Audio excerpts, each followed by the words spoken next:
This is Tommy's Outdoors 86, and this is the last episode of the podcast in the year 2020. Worry not, there's quite a few episodes lined up for 2021, but we're going to end this year 2020 with number 86. And our guest is Alan Kenny, who is performance nutritionist, and he's also a hunter.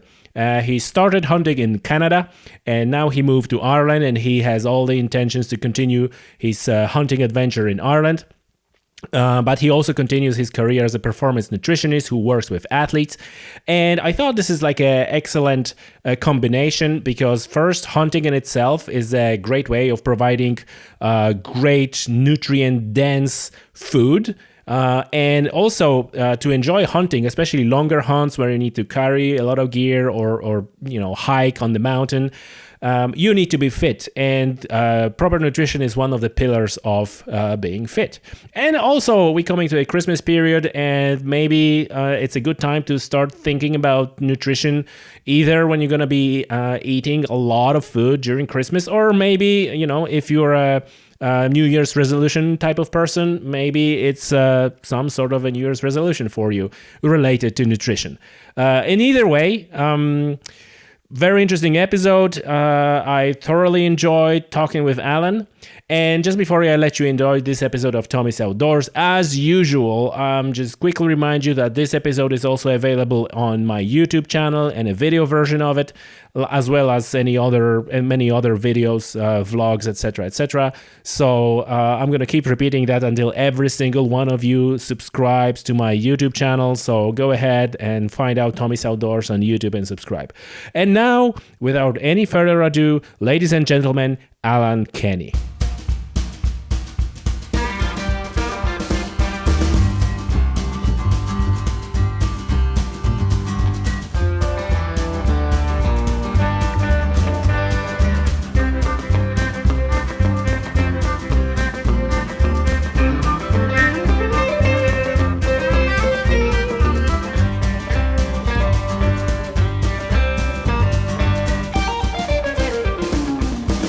Alan, welcome to the show. Good to see you. Thank you very much, Tommy. Yeah, nice to be here. And welcome back to Ireland. When did you come back? So I moved back home in March from. I was living in Vancouver in Canada.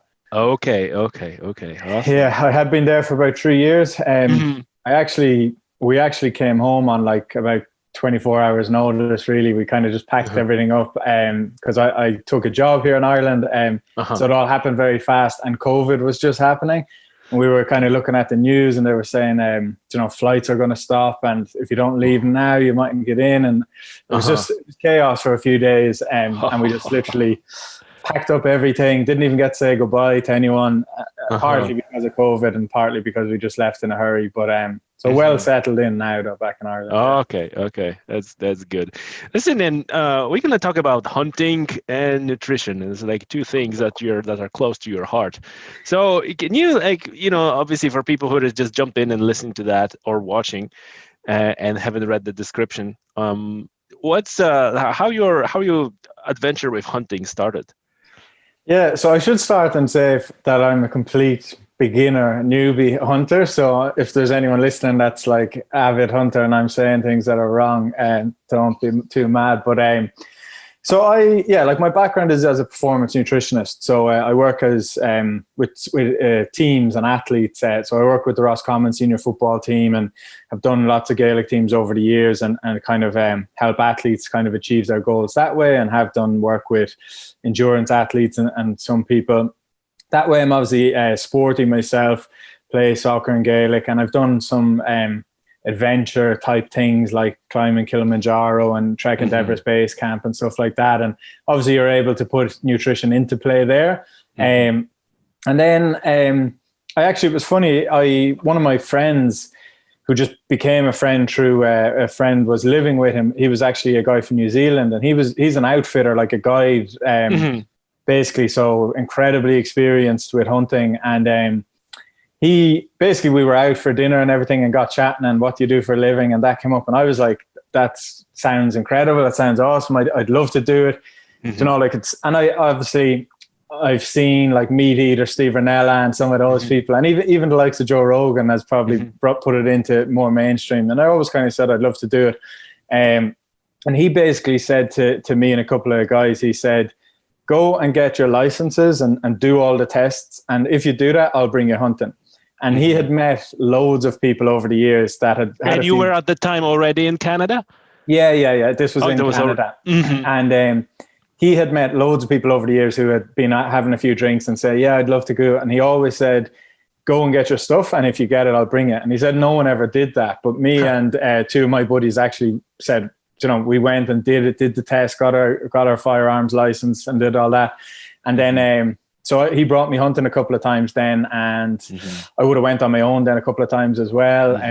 And just, they kind of naturally emerge. I mean, I one of my goals would be at some point to be somewhat self-sustainable in terms of food, and I grow some of my own food in terms of vegetables, and maybe that is becoming a theme these days. People are more and more drawn into being self-sustained. That's interesting.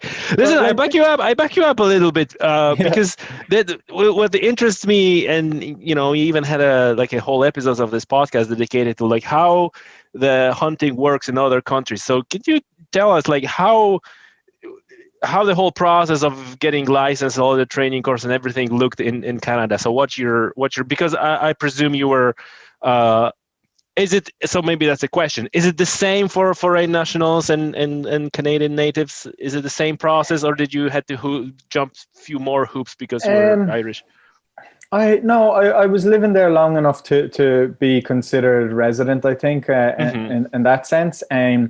So we had to do, I can't remember the name of the test, but we had to do obviously a basic entry level test in terms of actually knowledge on hunting practices, rules, regulations. So you meet a minimum criteria on that, being able to identify certain wildlife, shooting positions, all of that sort of stuff. And then I also had to do a separate test, a practical exam on firearms training to get a firearms license.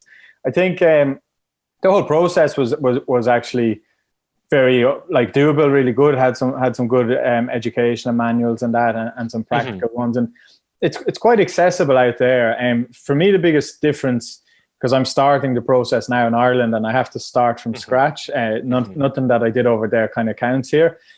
I find like it's a lot more accessible out there. People are probably a little bit more outdoorsy. Hunting is probably part and parcel of people that live outside the city of their life, and people are familiar with it. Whereas I kind of find here you nearly need to know someone who knows someone to have any entry to it. I grew up in a town, Newbridge in Kildare, so I'd never shot a gun before I really got into hunting over there, and it's probably not as accessible here. And then the other thing is with Canada, it's all public land hunting, so you've got a massive area, and then you could just go drive. I was in Vancouver, so I drive maybe 2-3 hours north of Vancouver up to Pemberton or one of those areas or further on, and like you can just turn off the road, go up a logging road, park the car. You could camp there if you wanted. It's all public access, so that's kind of a good advantage there. Well, obviously here you have to have your landowner's permissions or the culture. I think that's the biggest difference in terms of accessibility, that you don't really someone needs to do the favor, like allow you to use a owner of the sporting rights or whatever it's called in Ireland. But I don't know if I'm surprised, but I think that hunting is very accessible in Ireland. But you say like in Canada, it's more ingrained, kind of like in a society, I guess. I think like even for me here, like and maybe I might chat to you offline after this, but like I find like I have to get a license, but then on the license I kind of have to have applied for a gun license, and on the gun license I have to have applied for the other thing. So it's hard to even see like in which order to do things.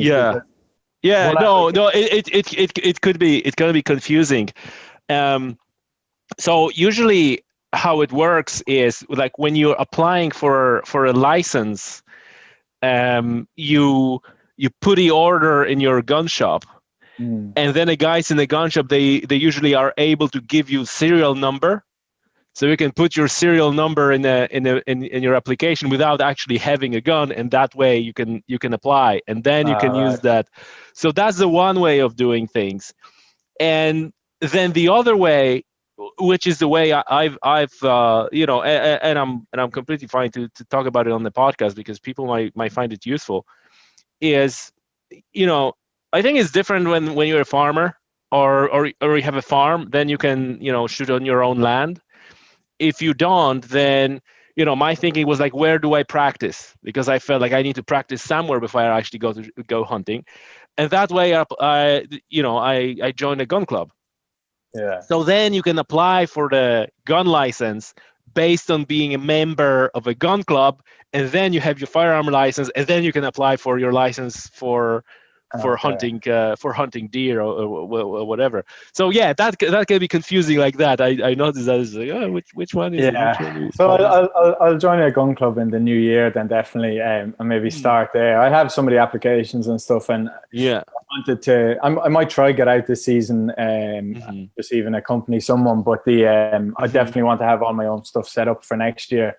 And then I guess, look, the other thing that's probably worth highlighting for me anyway in terms of comparison is, like, even that close to Vancouver, you're obviously in bear territory, so like you would be walking along and you're seeing bear tracks, wolf tracks, and like, I don't know, I can't compare it to anything here, but even just going for hikes here, we would kind of be like, it's nice to not have to carry bear spray or not not to be worried about it, because my wife is kind of like, she would always be a bit like on edge, being like, geez, let's make sure we have everything. And like, we've seen bears on hikes and stuff out there, but always far enough away. But particularly when you're hunting, you're in the back arse of nowhere and no one knows you're there. So it's like, that was I remember the first time I was, I went up and I actually brought a buddy of mine who'd never hunted before. This was after I'd done a few times.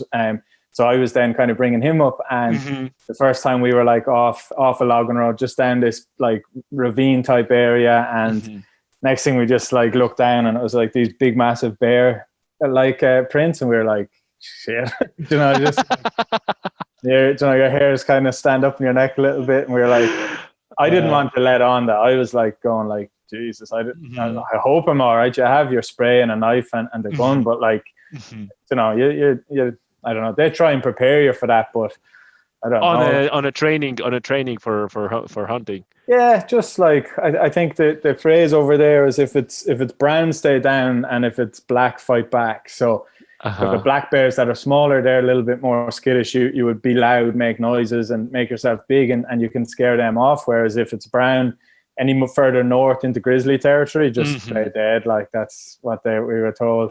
But even like, wolves are a big problem there as well. So a lot I had a few days hunting where I didn't see any sign. I saw a sign of deer, but I saw more wolf tracks, and that's probably why the deer populations were a bit low. So there was a lot of people. I was in a few groups there, and they would have said like, I think you can kill wolf there. Just if you see a wolf, you can kill it. You don't need a tag or anything like that. Oh, whereas everything else was, you needed obviously your tags and stuff. So, but I think like some of the hunters there that hunted that area had seen deer populations drop down, and were kind of like encouraging people to take out wolves when they saw them, and to manage it a little bit.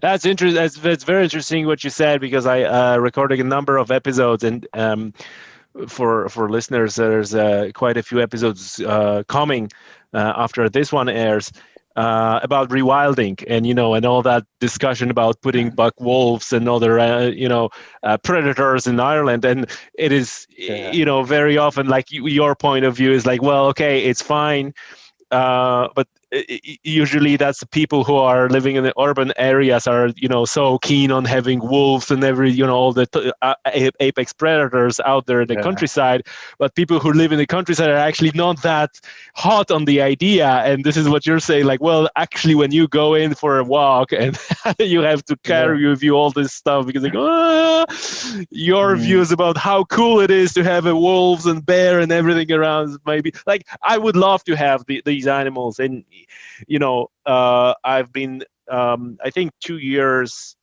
2 years ago at this point in Poland in Bieszczady in national parks, where I specifically went to see brown bears and kind of photograph them and so on. But that's you know what you're getting into, and you're kind of comfortable with this idea. And like you said, you go in and you see this massive track, and you put your feet next to it. It's like, oh, it's actually quite a big animal. Gives you like this perspective. Listen, Alan, tell me, how was the whole training course organized in terms of, was it like a one day? Was it like spread across a week, like a classes, and then you took the exam, or how that was? Yeah, it was self-learning and a weekend kind of. So I had to do a significant portion of it myself, which was through a manual and that, and you would do small guided assessments, but then we actually had to go do a practical education kind of. Actually, it was a single day. It was a full day where we did full education and then an exam at the end. Okay. So yeah, took that on, and then we combined it with the firearms training that weekend. So a full weekend of learning, but you had to do the previous bits already to get to that point. And I from what I've looked into the HCAP here, it's pretty similar. I'm assuming. Yeah, that's exactly my thought. That it kind of sounds like HCAP model, where you self-learn and then you go in and you have a workshop anyway, and then you have an exam, and then Except, but I don't know how. Go ahead. I think what's good here is that they actually do the range testing and stuff. We didn't actually do a range test as part of it. Oh, really? Yeah. So how the practical exam looked like? Firearms handling, ammunition, like safety around that, carrying, shooting position, stuff like that. We did practical demonstrations with weapons and stuff, but not no live rounds or anything. I mean, you can get out and practice and shoot, so that's what I did, and there are lots of ranges there. I guess even that's a difference here, is like probably as opposed to gun clubs, like there's just shooting ranges that are like recreational in a way, so people can go out and fire and do that there, or you can go out and before you set up, you can get your rifle or whatever before when you're out there, and people are used to people shooting around out there, and you would see as soon. It's kind of a weird contrast because Vancouver is very like liberal, like a kind of like a bit of a, not a hippie city, but like it's West Coast, similar to how like LA would be. People are like, it's hard to explain, but yuppie kind of, you've got all your Whole Foods, different things, and it's a Whole Foods and a yoga and whatever. And those people are totally separated from like wolves and animals and rewilding or anything like that. But as soon as you go out of the city, you'll see your pickup trucks and your gun things on the pickup trucks and everything like that. And so people over there are a lot more used to it. You'd see signposts with bullet holes in them, like if you're off in the country. Whereas I think here, if someone heard a gunshot, often they'd assume something's happened. Whereas over there, people are a bit more used to it. We'll get to that in a second. We'll get to the firearms in a second because that interests me as well. But I want to roll back. So you didn't have to actually demonstrate your ability to put the put the bullets on the target during the exam. No. Yeah. That's kind of exactly the opposite, because like on the HCAP you have this exam which is like fair. I don't remember a number of the episode, but a couple of episodes earlier I was talking with my buddy Andreas from Sweden, and like the amount of they have to pass an exam on the shooting range every year before it's called moose test, where they're shooting, and like he was describing, like, so then that's very kind of, well, I don't want to say strict, but it requires you to demonstrate that you year after year what you're doing, and and interestingly, perhaps they just assume in Canada, because it's so kind of like you said, natural, and people are just shooting, they just assume that, well, if you're doing this training course, you're probably shooting, so that we don't have to. I don't know. It's interesting. Like the people on our course, like I said, I had no experience at all with firearms. I obviously still be a beginner. But the people on our course, a lot of them like were kind of a little bit more country, like probably like grew up on farms. Like as soon as they knew everything, as soon as the gun came out, like whereas we were all a bit timid, being like, so they just did a test on us that way. And I guess the good thing about that model in Sweden you mentioned is like you obviously have to, it weeds out people who aren't serious about it. You have to be serious about it if you're willing to do that every year. So or it weeds out people who are cracking under pressure, who can't handle and their hands start shaking and all that, which also contributes to safety or lack of if someone doesn't know it. Listen, and so how are the firearm regulation in Canada? I presume they just had to be much more relaxed than in Ireland, because Ireland is like most strict out of any European country, it seems. Yeah, I mean, it's definitely stricter here. Like I didn't have to go to did I have to go to a police? Yeah, I think I had to go to a police station to get something signed, but it wasn't the full application there. I didn't own a rifle at the time, so I didn't have a safe or anything like that, but I don't think they actually checked to ensure that you do have a gun safe at home. I know that they would do that here. Look, there's restrictions in terms of traveling in and out of the country. My buddy Matt, who was the guy who was the guide, like he would have flown in and out of the country and flown with guns around the place, and it's pretty commonplace. Like like it's just not a big thing. Like people don't think it's strange seeing someone with a gun or whatever. In terms of a gun safe on a truck, or it's just part more of their kind of culture. You obviously have to have regulations and have it locked up if you're traveling anywhere, but I can't compare to here because I'm only at the first steps of the program. But it definitely seems to be a little bit stricter in terms of like the hoops you have to jump through to get to that point. Yeah, I bet you this is way stricter. I don't know how it is in Canada, but I know like comparison in other European countries, like Ireland is just I don't know. Most people out there have access to outdoors. Like in general, from my experience, people there do some form of outdoor activity or have family members that do. So like, the lakes, mountains, all of that stuff is accessible. So even people like do winter sports a lot more, and people will hike. And I think people, when you are living in a place where there are predators about, people probably naturally gravitate towards actually wanting to have an understanding of maybe how to protect themselves that way. Particularly in those areas, some of the wilder areas. Yeah, no doubt. Because you have like a bears going to your garbage can and pulling stuff out the shore for sure. And they come right down to the city in North Vancouver. Like that's a pretty common occurrence. Like, so people in residential areas would have issues with bears there. Whereas here, I guess there's no need. So people, there's no need. I'm curious because again, something that we talked a lot on the podcast is, how Ireland is really doesn't have biodiversity. There's which again, something as it's my 13th year in Ireland, I didn't know.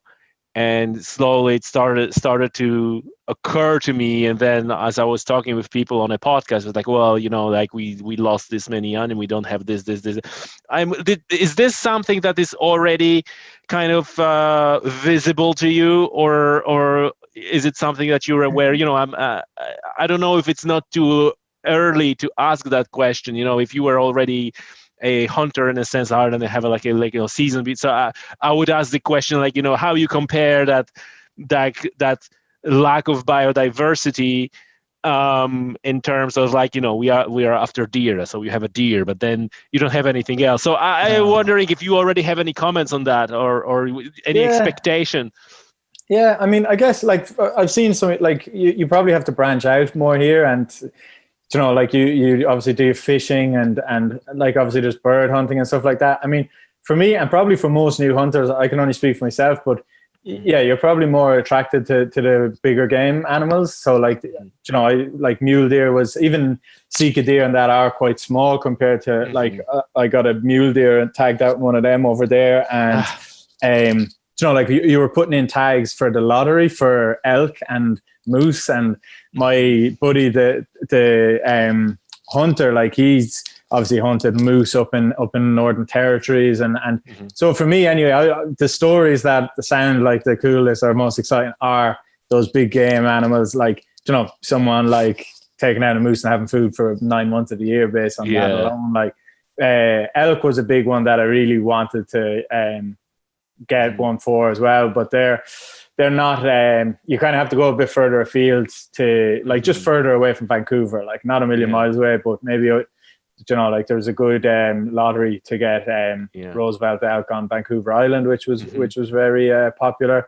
But then if you go into the interior, you would over towards kind of Kelowna direction of that, you'd have more elk and that there. And if you go north, you've elk, moose, everything like that. So I mean, the attractiveness of that, I think, is probably partly what draws you to it, and that attractiveness probably does like rank a lot higher than what's available here. But I mean, I'm happy to go out.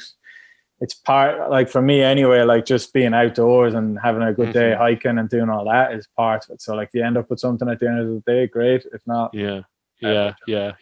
Listen, and tell me, how's the process of applying for, like, how long is the season, and like how many months in the year you can hunt, and how all that works?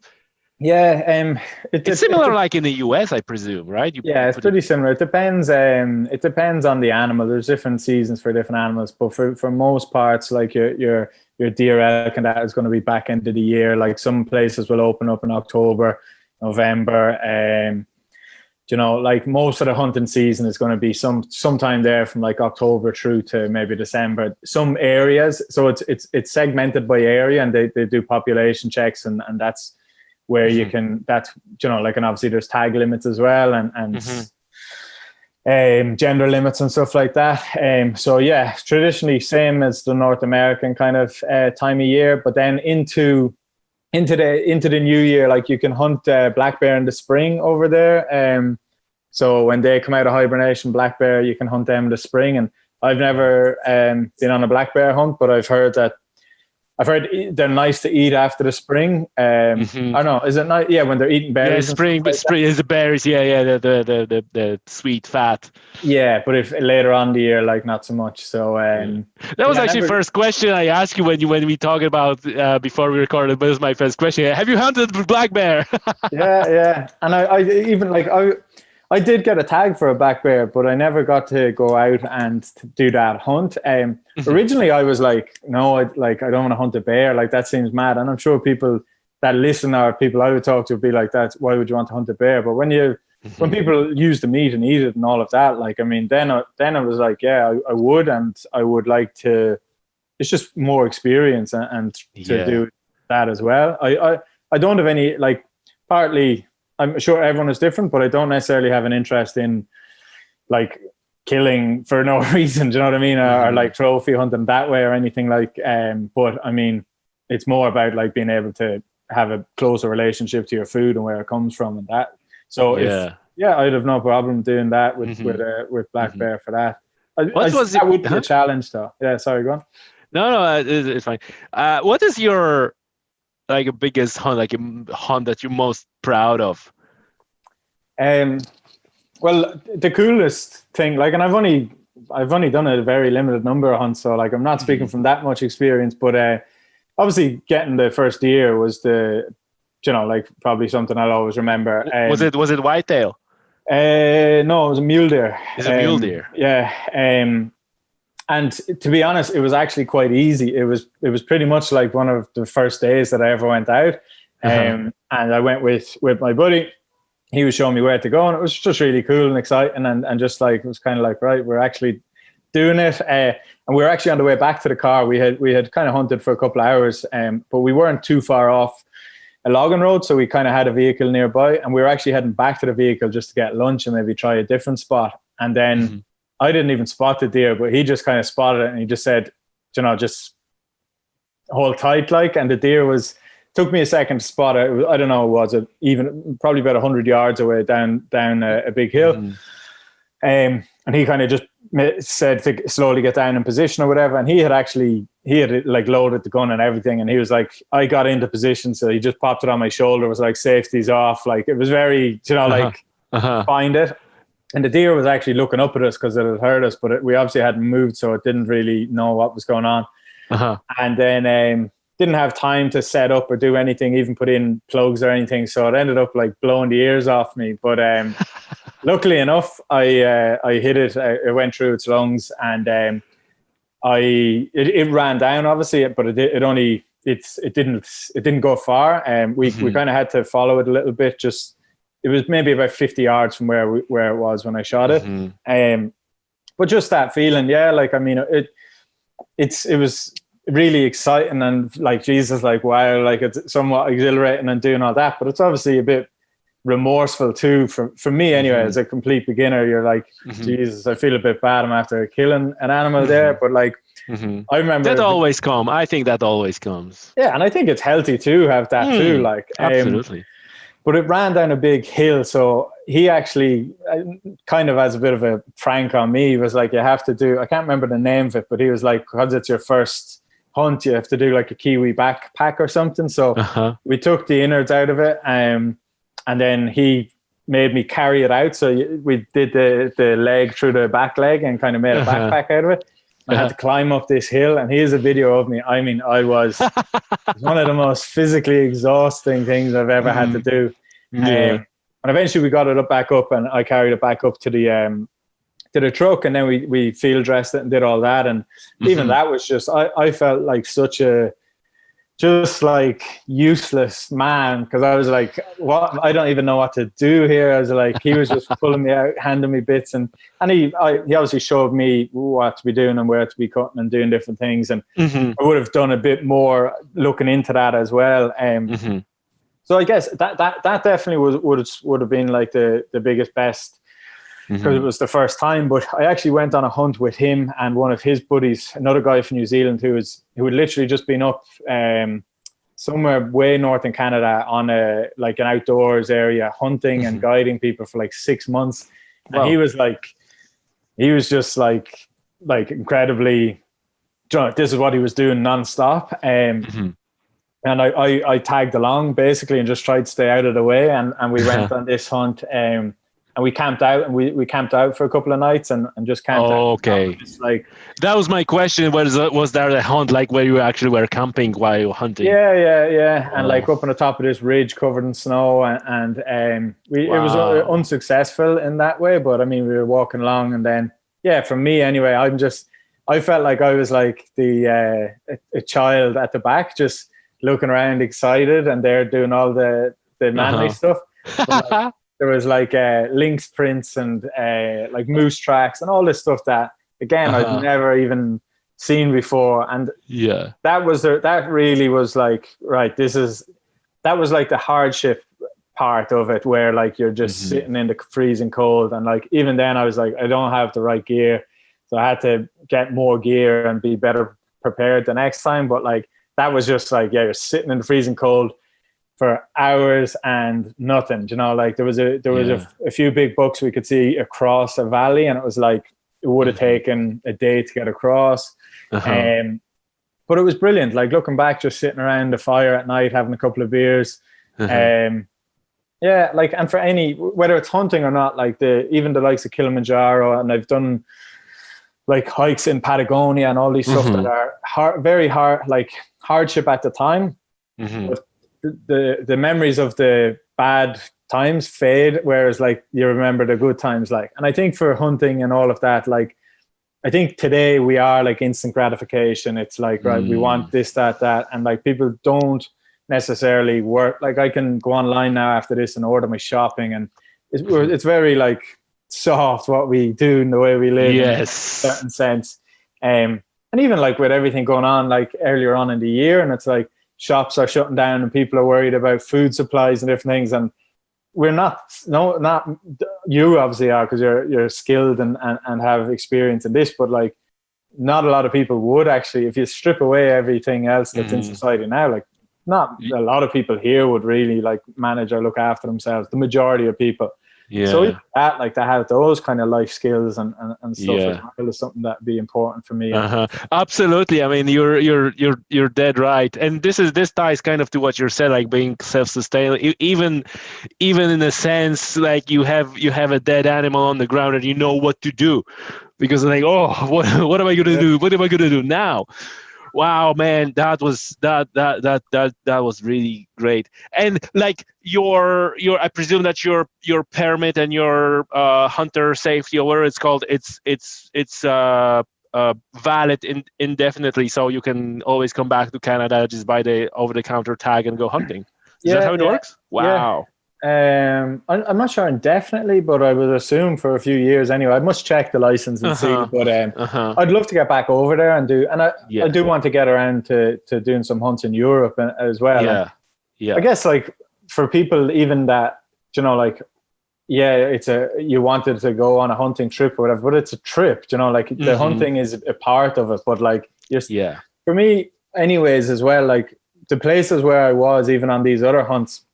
Just spectacular places, and you would have no reason to be there otherwise, because it's not a marked trail and you're probably not going to find it, whereas like it's an excuse to be out in all of these places. And like I would be definitely one who would subscribe to like a bit of suffering doesn't do anyone any harm, like, and like the hardship, like hard times, like, and it's good to expose yourself to that sort of stuff. Absolutely. It's like you said earlier, even that when you suffered and something was, something suck at the time, then when you go back and couple of days or weeks pass, like, oh, that was awesome, man, remember how cold it was and miserable, and you're kind of happy about it.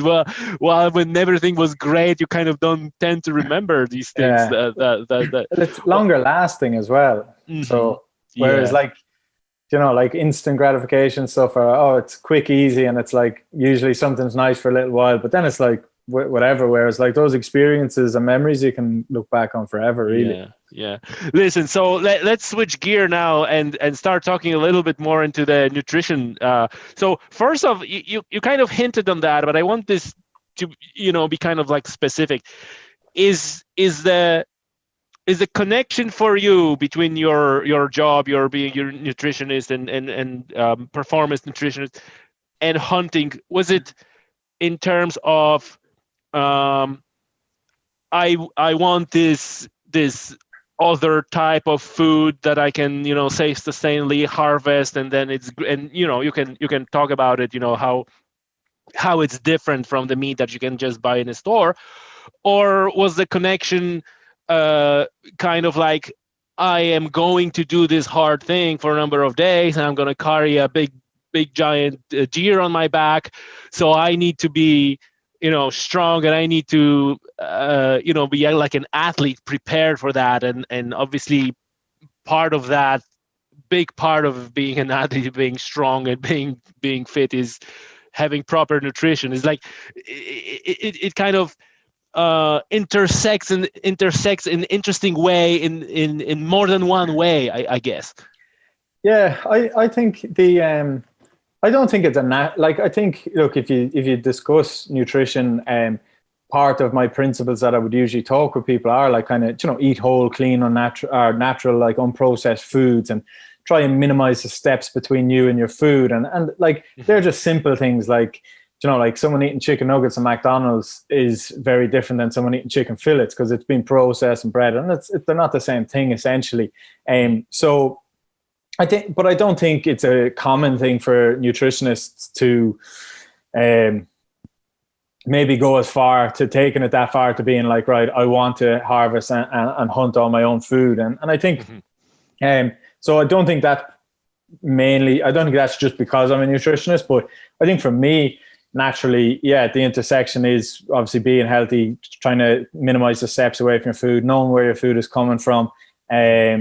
So I think that's probably why I would have seen the value in it, and why something I want to pursue more and get more experience in. And it's pure wild game, meats that haven't been treated or done anything. It's fresh. It's like all of that is brilliant, and there is a bit more of a connection to the food that you've got when you know where it came from, and you put some hard yards in to get it. So that's something hugely important to me, I think. And being self-sustained, and that's even fruits and vegetables and stuff like that too. And it doesn't mean everyone has to go out and grow a garden and hunt their meats, but I would encourage people to try and source their food even from their local butchers more, or go to a food market or whatever. And particularly in this year where the big, massive corporations are getting more and more money, and the local producers are suffering. So like, shopping local and that, when it comes to food, is advantageous in more than one way.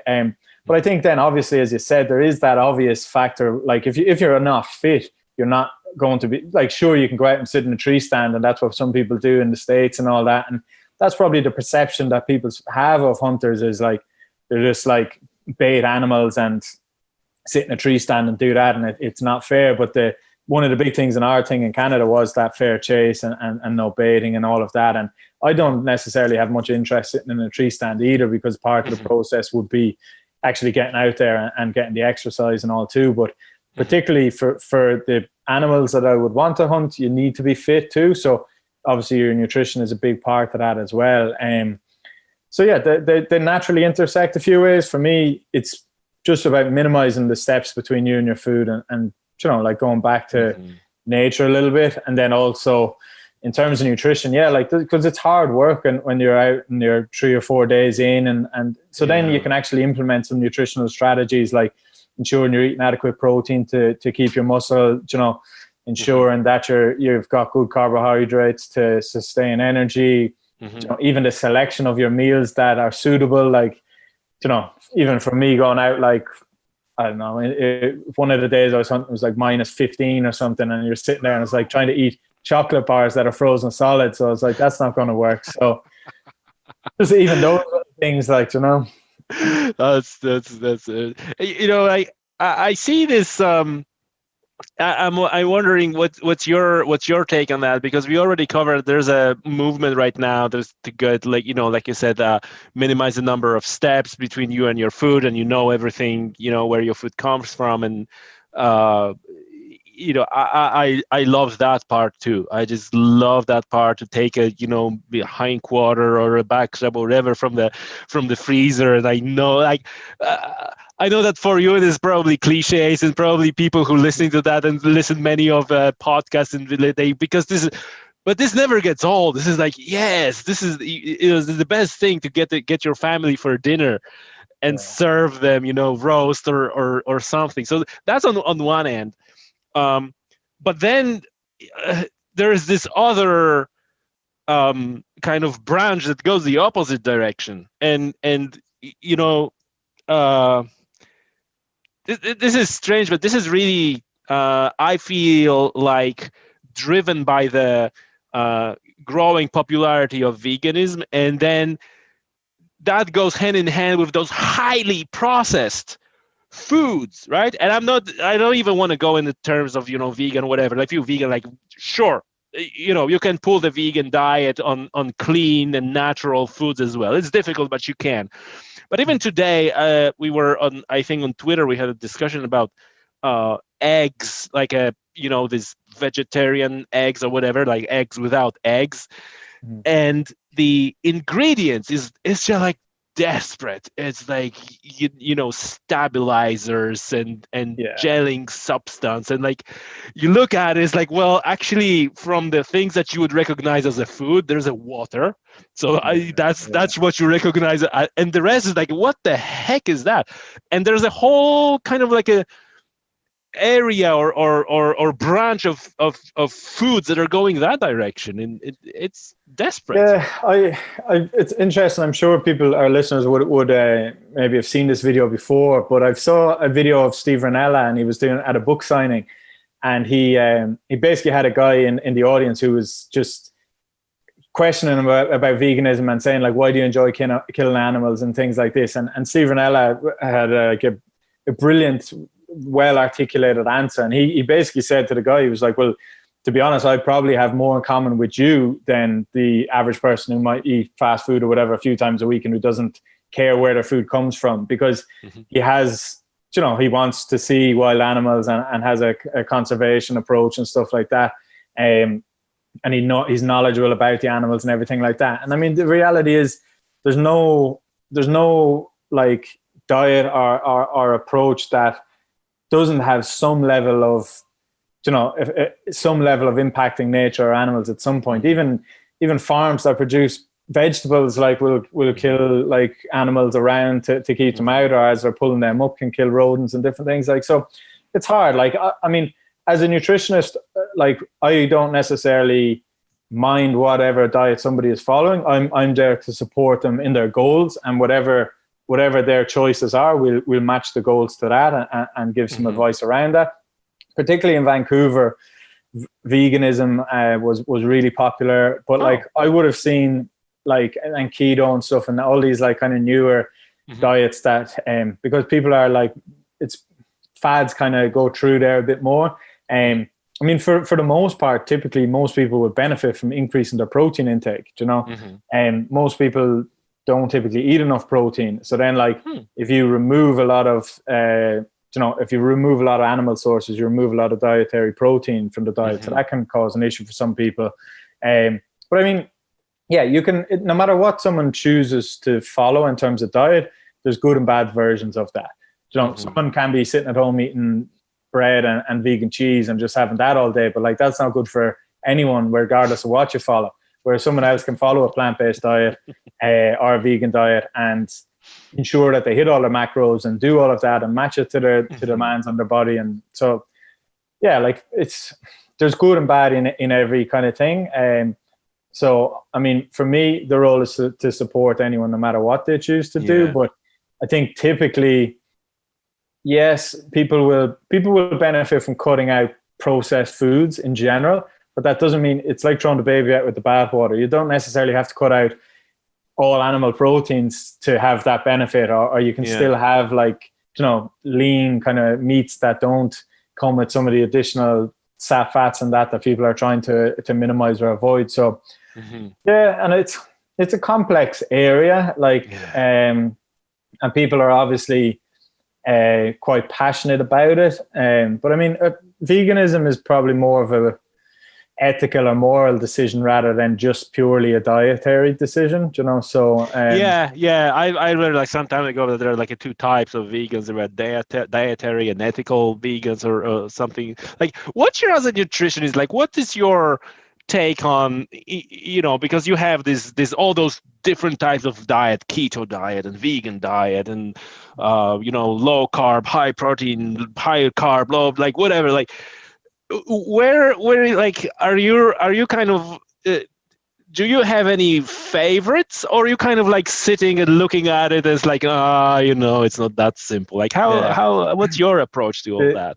The answer, which is not like ideal, is always it depends, right? But I would be like dietary, like agnostic in terms of like, don't subscribe to any one thing, and there's a lot more to it than just like why diets are popular. But I mean, psychologically, people want a set of rules, and some people like I would be trying to give people autonomy in terms of like, I don't mind if you were having like chicken, turkey, or beef or salmon tonight for dinner. I'm thinking more like, are you getting adequate protein? So you can have any of those, and rice and potato or whatever it may be, that's your carb source.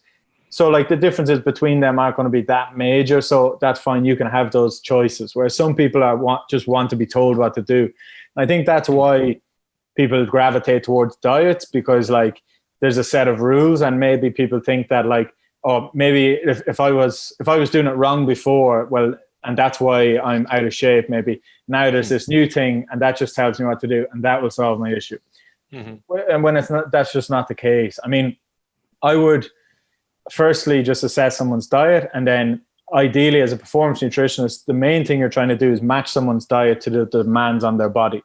So if you are somebody that wants to gain weight, then obviously we need to put you in a calorie surplus. How we do that, there's many different ways. If somebody wants to lose weight, we put them in a calorie deficit. We might then break it down by like, how many days a week are you exercising? So if somebody exercises 4 days a week, well, then the demands on their body, those 4 days are different than the days that they don't train. So your diet should change to reflect that. Whereas most people just tend to wake up and eat breakfast, and breakfast is either what's available or what they always eat for breakfast. Whereas like, it doesn't make sense if, if you wake up one day and you go to the gym, and another day you wake up and you go to the office, your diet should change. Most people change their schedule and their habits and their exercise, but most people just eat, because it's more habitual and the effects aren't immediate. So my advice would be for people to figure out what works for themselves. Listen to your body. You know, like there's loads of variance between people. Some people will do well on dairy products, and other people might have issues with dairy products. Some people will prefer certain foods. Some people can't have certain carbohydrates, all of that. Like, so try and individualize it, and then try and match it to what your goal is and then your demands on your body. So for me, like for a lot of times with the footballers, I have like younger guys that are trying to bulk up and gain weight, and a lot of them mightn't eat breakfast or just have like a piece of toast for breakfast. And then it's like, well, that habit or that behavior doesn't match your goal. So when you think of the goal for matching up, it's like, right, someone that needs to gain weight might need to eat 5 or 6 meals a day and create a surplus and do all of that. But yeah, so that's a long-winded answer, but I would always individualize what the approach is. And for me, there's no real right or wrong. There's just bad timing. So like, you know, even like a pizza or something like that. If my guys have just played an inter-county match and, you know, like they've had a tough training week and they go home and have a pizza that night, it's fine. Like, it's not the end of the world. Whereas, you know, or even if somebody has like, let's say sweets like wine gums or something like that. If you've just done a training session or you've come in from a 10K run, then it's glucose and it's sugars. It's going to be helpful. Yeah. And whereas if you're sitting at the desk and you haven't necessarily moved much that day, then that timing isn't great. So, and you know, we place like like morality on foods. Like, that's a bad food, that's a good food. But like, it's just timing. Like, there's no food. So yeah. Like, and even now in the holiday season, people are like, you know, stressed about their diet or can be critical of themselves for what they've eaten. But like, you know, like it's a few days where you're spending time with family and loved ones, and food's a big part of that. So like, you know, people can afford to do all of that and not feel guilty about it. So I think that, and again, it goes back to probably instant gratification, partly social media. We see people that are absolutely shredded online all of the time, and people are comparing themselves to these people and thinking, I have to do this, that, and the other. And it affects everyone. That, like, I'm you know, guilty of it too. But like, you look at people and they probably feel like crap and have dehydrated themselves to take this one picture. And we think it's like, you know, so. Yeah. I saw a picture on the Instagram. It was like something like, and you're telling me that you can't build muscle on vegan diet. And there's a picture of this absolute monster. And, you know, my thought was like, that has nothing to do with any diet. That has everything to do with steroids, because like human beings doesn't look like human beings doesn't look like that, regardless of the diet. Yeah, there's a lot of those out there falsely, like, there's so many people that like falsely sell themselves out to sell a book or sell a product or do whatever, and they don't do what they're saying they're doing. You know, whether it's a vegan diet and they're on steroids or something like that. Like, you know, it's obvious you don't pass the eye test with some people. You know, so yeah, exactly. And you said a very very good thing that I am big fan of. That it depends on your goals and it depends on your body. Your body might be, you know, like I give example myself that I usually, when I trained, I was using quite a lot of carbohydrates as a fuel. And there was this like 60-40-40 or something like that, 60-40-30. And then I listened to people who are doing nutrition for the army, for special ops people, and they said like, no, carbs are bad. You have a lot of fats and a lot of protein and a lot of fat and whatever. I say, okay, I'm gonna try that, and I tried that with that in mind, like, oh, this is now gonna be awesome. I'm gonna be like and maybe I don't know, 4 months in, I was like, you know what? I actually felt much better on my proportion of carbs was much higher compared to fats and proteins. And then I switched and I said, oh, that was not, now I feel it again. So that's important. Like you said, listen to your body. What your body is telling you, right? I think I think carbohydrates have been kind of vilified over the last few years, and the popularity of keto diets and low carb diets and paleo and all those low carb diets has really gained traction over the last few years in particular. And we reducing carbohydrate intake doesn't work alone. Like any diet works by creating a calorie deficit. So if you drop down on carbohydrates, chances are you probably create a calorie deficit, and that's what loses the weight. And that can be by dropping fat or protein, whatever it may be. Yeah. But carbs are what fuels our exercise and physical activity, really. Particularly as the intensity increases, carbohydrates are our primary fuel. So many people, and I've had athletes come and be like, I'm trying a low carb diet, or like an example would be a GAA athlete coming to me who's trying a diet from like somebody who's like a transformation specialist, and their goal is to get people to lose weight. So they have them doing this really low carb diet and a restrictive diet, but then they've no energy to go do the activity that they want to do. So, but on the flip side to that is there are people out there that probably eat too many carbs and don't expend any energy. So somebody that waking up might have porridge in the morning and a croissant then and a big thing of rice at lunch, and like carbs are for fueling energy, you know, like that's key for that. So like definitely you know, I'd be promoting people like match their carbohydrate intake to their energy demands, but like and there are occasions then when it could be lower on a non-training day, but the blanket all of like just reducing carbs or thinking that carbs are bad or carbs make you fat or anything like that that's nonsense. Like it's just not true. So yeah, and yeah, like I'd be quite on that. I should have qualified that was all related into my workouts, but you're right. You know, this is what I was, and another thing that struck me, like when I read about diets online, is like it feels like 90% of that is the people who wants to, you know, quote unquote lose weight, meaning lose storage body fat specifically, not necessarily lose weight, right? And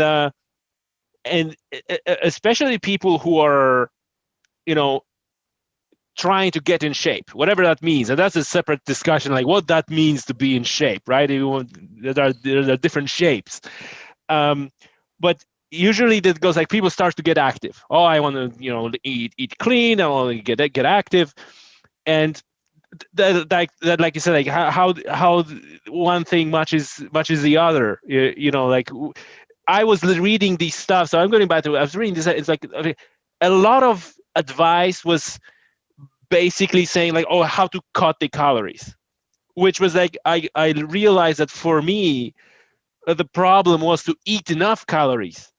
Not because, you know, and you know, like people might know that you obviously know about this TDEE, right? Total daily energy expenditure and total daily energy intake.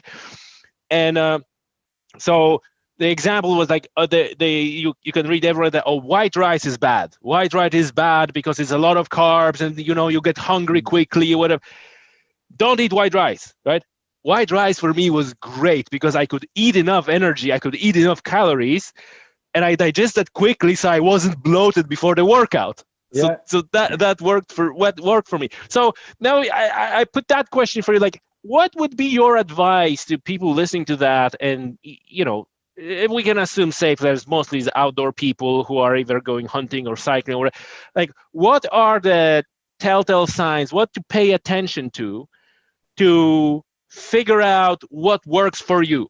Right, like what are the symptoms that people should pay attention in their own body to find out, like, oh, that doesn't work for me, or maybe that works for me? Like, how to find out, because it's not necessarily easy for. No, it's not, and I think with nutrition we rarely kind of look back and kind of say, like, we rarely take notice of how we feel and say, maybe that's because I ate something 3 or 4 hours ago. We're more like living in the moment, so we rarely look back.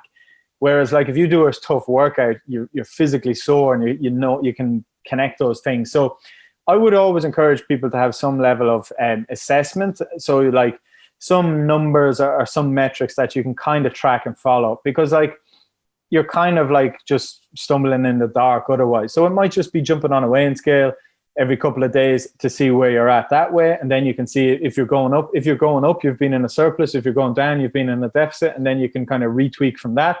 The other ones would be just like maybe taking a photo of yourself, maybe seeing how your clothes fit. They're all good standard introductory kind of measurements. And then day to day, you're really looking at how your energy levels are. And that can be hard to quantify, but we shouldn't be like really, really tired every day. And we should be able to recover from our workouts. We should ideally sleep well. We should have like energy for what we do. We shouldn't be waking up, dragging ourselves out of bed, throwing cold water in our face, putting a coffee down just to get through the day. You know, that like, and that's so common. So yeah, like, and what happens is if people are trying to lose weight, they often go aim too low and they go like too extreme, and then they run into issues whereby they can't fuel their workouts. They can't recover as well as they should. They get run down. You see it so many times when people overtrain. Often it's just under recovery. They're just not supporting the demands on their body.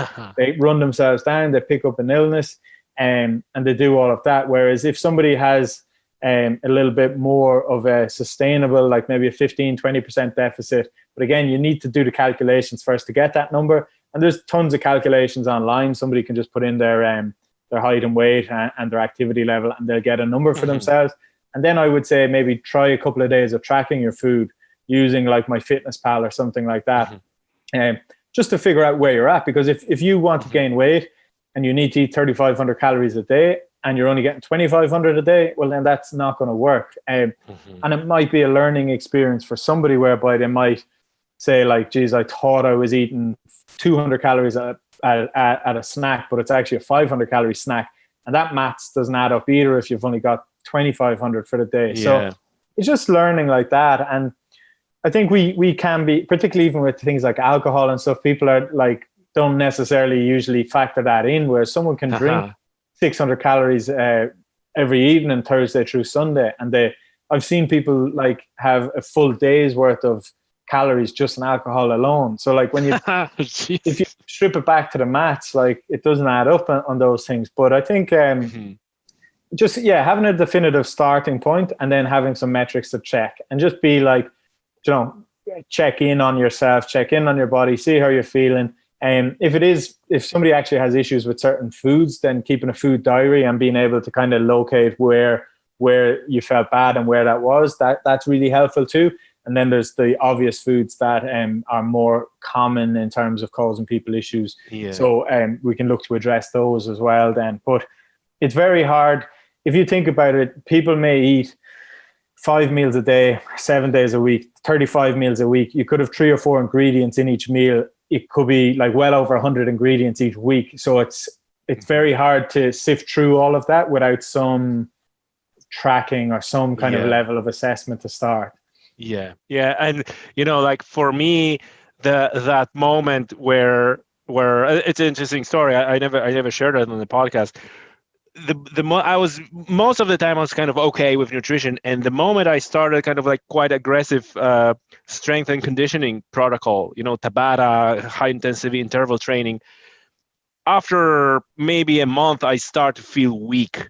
And I step on the scale and the number was like that was like just too low. It was like, and that was the moment where people might think that's crazy, but it wasn't crazy. I was actually weighing everything I was eating. I was weighing everything and putting it, and it's enough. Like, go through this protocol, at least for me, for like 3 months, and you start to get an idea. After 3 months, you don't need to weigh everything anymore. You have a good idea how much you need to eat, and that way you kind of put yourself on the to meet your nutritional demand to what you're doing. So that's another thing, and I think that often people are kind of just scared, like, oh, I'm not gonna be doing this. But like you mentioned, I think at MyFitnessPal you can even scan a barcode on the back of the food, and it has like a big database that tells you, how many calories it is, and you can put that will work. I was going old school with that. What's important to qualify in that too is for me, anyways, in terms of tracking, I would only ever really implement it very short term, and just to get an idea on someone's diet. It might be 3 to 5 days, and then they learn from that. Somebody else might need a little bit more if we're not making progress, but I think then you learn from that, and like you said, you can just use your own eyeballs then to figure out what's what. Whereas I think some people, when you mention tracking, some people immediately say, "Oh, that's not for me. I wouldn't do that at all," and totally go away from it, where it could be very beneficial to them. It doesn't mean you have to do it forever. And I think some people probably do use that nearly as an excuse to be like, "Oh, I can't track. I don't want to track." That's not for me. But like, if it's only for a couple of days, just to give you those kind of tools, it can be helpful. Now, obviously, look, it's not for everyone. If somebody has a history of ED or anything like that, it's totally different then. And some people can get a little bit obsessive with it. So I would be like cautious with it, like usually shorter term kind of periods. Now, obviously, if someone's a physique athlete or anything like that, they might need to continue that or increase the level of it. But for most people, again, whether we track, our body is tracking, you know. So whether we count it, our body is counting it. So you can't be gaining weight and just like still don't want to track and not understand what the problem is, you know. Yeah, absolutely. Listen, what is the one advice you would leave our listeners who are listening to that and say like, "Oh, damn it, I need to, pay attention. I need to start to pay attention to what I'm doing." Like, what would be like a one, or maybe two, however many, advices that you would like to give our listeners? One, I guess, would just be to everyone to have actually have some form of structured approach to your nutrition. And it doesn't mean you need to plan out your whole week of meals, but I mean, even if you just like, say an example would be somebody coming home from work, stressed, pissed off, sitting in traffic, come in, open the cabinet, there's nothing there. And it's like, okay, F this, I'm getting a pizza. Whereas like if the house was stocked with foods, you're less likely to do that. So I think for me, what you're trying to do with nutrition is you're trying to trick your future self into making better decisions. So if you've got like food already prepared, if you cook meals in bulk on a Sunday, what I love doing is taking an hour on a Sunday and putting in earphones, putting on music or a podcast or an audiobook, and just doing a bit of cooking, and then batch cook some meals, put them in the freezer, and then when you're stuck during the week, there's something always there. So you're kind of creating like a little safety net for yourself in terms of nutrition, because the reality is when you go outdoors, when you're out and about, the choices that are available aren't always the best. Most things are, crappy options or fast food or whatever it may be. So just setting out your stall, and I always encourage people to, like, if I ask a question to someone, I was like, how do you eat? Like, not the physical, how do you eat, but what way do you eat? And being able to explain your approach to nutrition, even just having that will really set someone up for success, because then it's like, right, well, how do I eat? What are the things that are important to me? And it's like, right, I want to eat, I want to lose weight, do that. And then you start to just look at your habits and be like, right, well, the ice cream in the freezer probably shouldn't be there. It's calling me. So if it's not there, you can't eat it. So it's just kind of like a little bit more accountability, a little bit of ownership, because like we just coast through each day, and then we do have a lot of other stuff on, and we are tired, and all of these things, and they can impact our hunger hormones and make us naturally gravitate towards foods that aren't necessarily the best. So yeah, have a structure, have a plan, and just kind of take baby steps with it then. I love what you said. This is exactly, I'm doing the same thing, cooking for an entire week, and I have the stuff ready to go. And exactly like you said, you coming back. I often have this, like, coming back. I was fishing late or coming back from a hunt, and there's this moment, and you're like, if you don't have anything, you're just gonna buy some, and usually you're gonna buy some crap because you're not gonna. And that way, like, oh no, I already have it. I'm just gonna put it in the pan, or they heat it up. I gotta eat it, and I can move on. And you have this thing like, this is good food. This is good food. It's not the crappy. And mentally, those are little battles, and the more of those you win, they accumulate. Like someone with a good approach to nutrition, it's not like they just say, oh, one day now I'm going to sort out my nutrition. it's the accumulation of all these little decisions. And then at some point, then someone is just like, yeah, no, I don't do that, or this is how I eat, or I always prep and I do that, or the fridge is always stocked, or, you know, whereas it's not one thing, it's all these many things that add up. So yeah, exactly. And obviously we need to mention at the end the benefits of eating wild game and venison and fresh fish. Like a taste of a fish, freshly caught fish. Is like I remember I was on a fishing trip. Was for the sharking trip, and we caught the mackerel. And we had a lot of mackerel, way more than we needed for bait. And the skipper kind of spin up the little cooker, and put those fresh cut Oh man! Like I never knew that mackerel can taste like that. Yeah, because you don't have it like in the shop. It's like people don't realize that the fish that you buy in the shop is already 3 or 4 days old. From the time it was caught, it was frozen on the ship before it was processed, get into the shop. It's already a number of days. It's like, oh man. Yeah, no, definitely. Yeah, no, that and look, yeah, physically the actual taste is significantly different, and then also then you've got that experience and connection and that to it. But yeah, no, I'd be promoting it. Yeah, get more people out and about and doing it, and at worst, you've got some good exercise in a day outside. So. Exactly, and you breathe fresh air. Listen, Alan, if people would like to get in touch with you, what is the best way to get in touch with you? How they can find you?